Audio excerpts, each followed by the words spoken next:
அனைத்திந்திய அண்ணா திராவிட முன்னேற்றக் கழகத்தில் எடப்பாடி பழனிசாமி அவர்கள் பொதுச் செயலாளராக ஆனாலும் எடப்பாடி பழனிசாமி அவர்கள் வெற்றியடைய முடியாது என்று ஏற்கனவே பன்னீர்செல்வம் அவர்கள் கூறியிருந்தார். இந்த நிலையில்தான் திடீர் திருப்பமாக எடப்பாடி பழனிசாமி அணியிலிருந்து வி சண்முகம் அவர்கள் ஏற்கனவே பிரச்சனைகள் செய்துள்ள நிலையில் தற்பொழுது உதயகுமார் அவர்களும் தென் மாவட்ட நிர்வாகிகளின் ஆதரவுகள் தற்பொழுது ஓபிஎஸ் அவருக்கு இருப்பதை உணர்ந்த நிலையில் மீண்டும் தேர்தலில் போட்டியிட்டு வெற்றியடைய முடியாது என்று உதயகுமார் அவர்கள் நினைத்து விட்டதன் காரணமாக எடப்பாடி பழனிசாமி அவர்களுடன் முறிவை ஏற்படுவதற்கான அனைத்து திட்டங்களையும் செயல்படுத்தி வருகிறார். நாடாளுமன்ற தேர்தலில் இரட்டை இலை சின்னத்தை எடப்பாடி பழனிசாமி அவர்கள் பெற முடியாது என்பதை அறிந்தவுடனே கூட்டணியில் இருந்து பாமக தேமுதிக விலகிவிட்டது. குறிப்பாக எனது ஆதரவு இனி எடப்பாடி பழனிசாமியிற்கு கிடையாது என்ற முடிவையும் உதயகுமார் அவர்கள் எடுக்கப் போவதாகவும் அதற்கான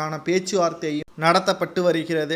உதயகுமார் அவர்கள் தென் மாவட்ட நிர்வாகிகளின் ஆதரவுகள் இல்லாமல் ஒருபோதும் தேர்தலில் வெற்றியடைய முடியாது. இந்த நிலையில்தான் மீண்டும் தேர்தலில் ஓபிஎஸ் அவர்கள் ஆதரவு யாருக்கு இருக்கிறதோ அவர்கள் மட்டும்தான் வெற்றியடைய முடியும் என்பதை உணர்ந்த உதயகுமார் அவர்கள் எடப்பாடி பழனிசாமி அவர்கள் பக்கம் இருந்தால் பணம் மட்டும்தான் கிடைக்கும், பதவி கிடைக்காது என்பதை உணர்ந்த உதயகுமார் அவர்கள் தற்பொழுது எடப்பாடி பழனிசாமி அணியிலிருந்து விலகுவதாக முடிவு ஒன்றை எடுத்திருக்கிறார்.